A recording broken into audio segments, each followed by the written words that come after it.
Hello दोस्तों, स्वागत है आप सबका मेरे YouTube channel Sachin education hub पर। तो दोस्तों, जैसे कि आपको मैं प्रैक्टिस के लिए सारे चैप्टरों के एमसीक्यूज विद एक्सप्लेनेशन साथ में समझा रहा हूं, तो आपको इजी हो रहा है। इसी तरीके से आज मैं आपका 6 chapter analysis of the financial statement या टूल्स रिगार्डिंग फाइनेंशियल स्टेटमेंट लेकर आया हूँ ये चैप्टर। ठीक है, तो इनके एमसीक्यूज भी हम कर रहे हैं अब।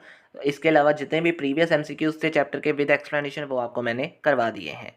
तो अगर आपको प्रैक्टिस करनी है, लिंक्स आपको मेरे वीडियो डिस्क्रिप्शन के भी मिल जाएंगे और टेलीग्राम चैनल पे आपको इसके नोट्स भी मिल जाएंगे, उसका लिंक भी आपको वीडियो डिस्क्रिप्शन में दे दिया गया है।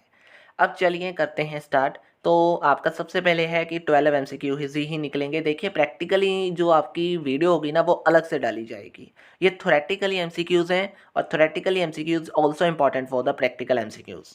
तो इसलिए आपको सबसे पहले ये कराए जा रहे हैं। तो 12 एमसीक्यूज़ आएंगे, इक्वल मार्क्स हैं, 10 मिनट्स में आपको ये कंप्लीट करना है। 50% आपको लेने ज़रूरी हैं और टेक्स्ट का जो भी आपका रिजल्ट होगा वो आपको लास्ट में दिया जाएगा। ठीक है जी, चलिए अब करते हैं स्टार्ट। तो सबसे पहले अब आपके जो पास जो क्वेश्चन आ रहा है वो है कि temporary investments are the part of dash.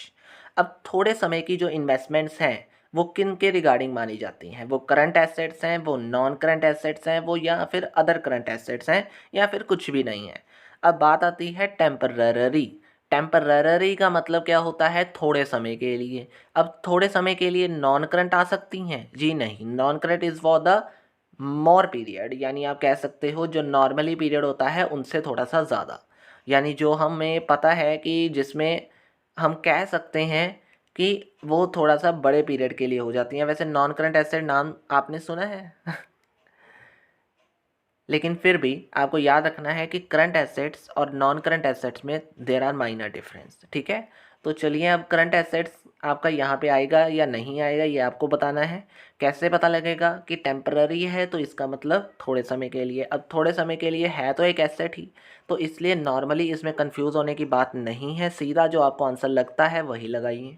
ठीक है, चलिए अब in common size balance sheet of the assets and liability is assume to be. जब हम बैलेंस शीट करते हैं कॉमन साइज वाली, तो उसमें हम जो मतलब एसेट एंड लाइबिलिटीज़ है ना उनको कुछ एज्यूम कर लेते हैं। तो उनको एज्यूम करने के रिगार्डिंग हमारे पास एक कंसेप्ट होता है जिसमें हम उसे कुछ वैल्यू दे देते हैं। क्या वो 1 होता है, क्या वो 20 होता है, 1000 होता है, या फिर 100 होता है?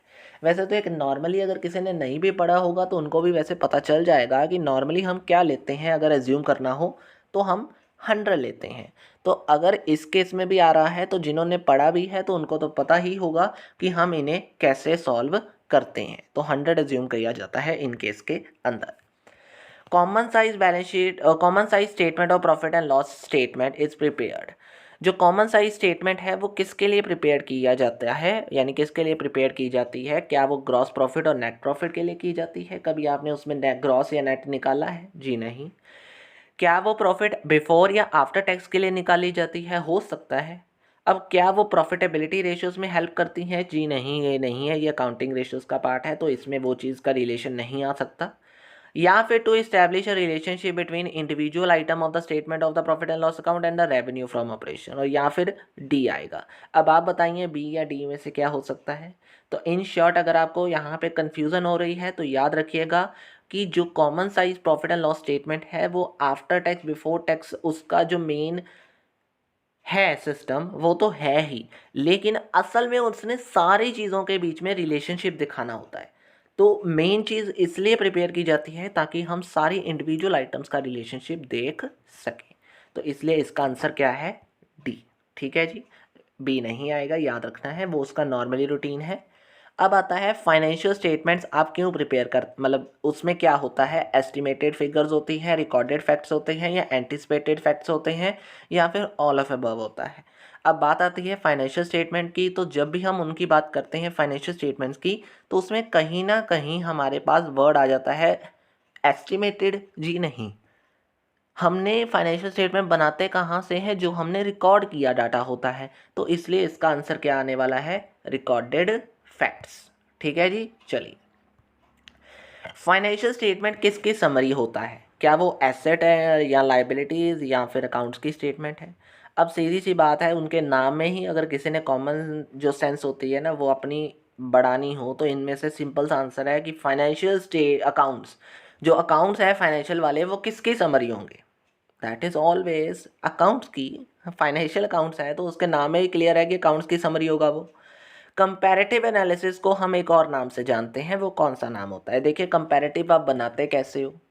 आप ज़्यादातर कंपैरेटिव में जब देखते हो तो आप सारा काम कौन सा एनालिसिस का करते हो?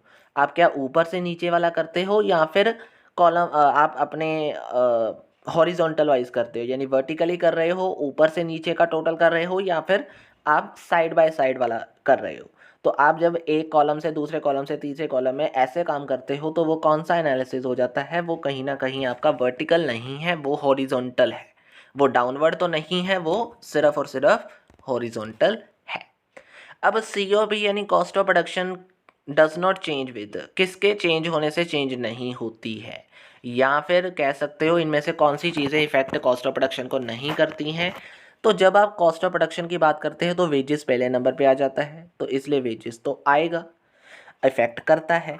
क्या सेलिंग एक्सपेंसेस है, क्या डायरेक्ट है, क्या मैन्युफैक्चरिंग है? अब बात आती है मैन्युफैक्चरिंग की, कर लीजिए। मैन्युफैक्चरिंग क्या आ सकता है बीच में? जी नहीं, वो तो ऑलरेडी डायरेक्ट रिलेटेड है। अब आते हैं डायरेक्ट और सेलिंग एक्सपेंसेस।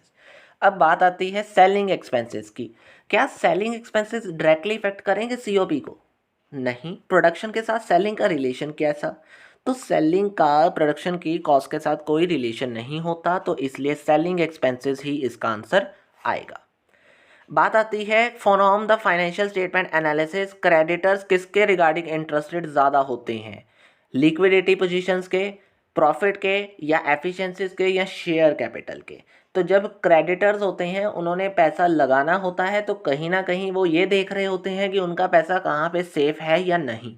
तो उनको ये नहीं होता कि कंपनी को कितना प्रॉफिट है, उनको ये नहीं होता कंपनी कितनी एफिशिएंट है, या उनको ये नहीं होता कि कंपनी की कितनी शेयर कैपिटल है। उनको हमेशा लगा होता है कि उनका पैसा कितना लिक्विड हो रहा है कंपनी के अंदर, यानी कंपनी कितनी लिक्विडिटी स्टेज में चल रही है।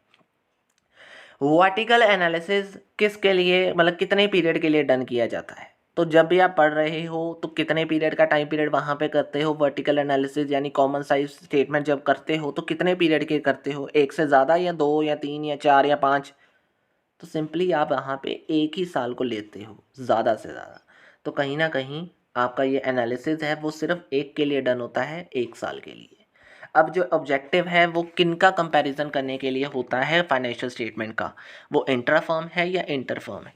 अब आपको बताना है कि जो भी आप कंपैरिजन फाइनेंशियल स्टेटमेंट का करते हो वो इंटर है या इंट्रा है? इंट्रा ही होगा, याद रखना है। आप कंपनी के बीच में ज़्यादातर कोशिश करते हो कि आप दोनों कंपैरिजन भी कोशिश करते हो, लेकिन जो मेनली कंपैरिजन होता है ना वो इंट्रा ही रहता है हर कंपनी का, जब भी आप फाइनेंशियल स्टेटमेंट को कर रहे होते हो।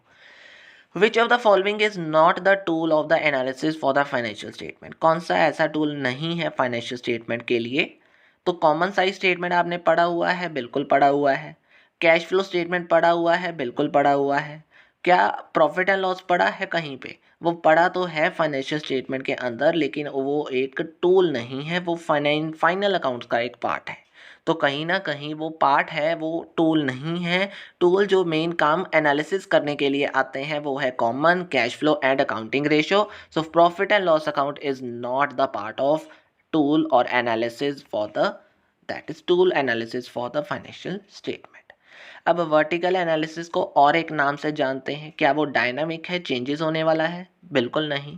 एक बार ऊपर से नीचे आ गए तो चेंज करने के लिए ऊपर जाने की कोशिश करते तो हो, लेकिन जब भी वर्टिकल की बात आती है तो एक बार जो चीज़ आ चुकी है उससे चेंज करना थोड़ा सा मुश्किल होता है, that is known as static in nature. तो यहाँ पे जितने भी आपके मेनली आंसर्स थे वो आपको यहाँ पे करेक्टली शो हो गए हैं दोस्तों, ठीक है।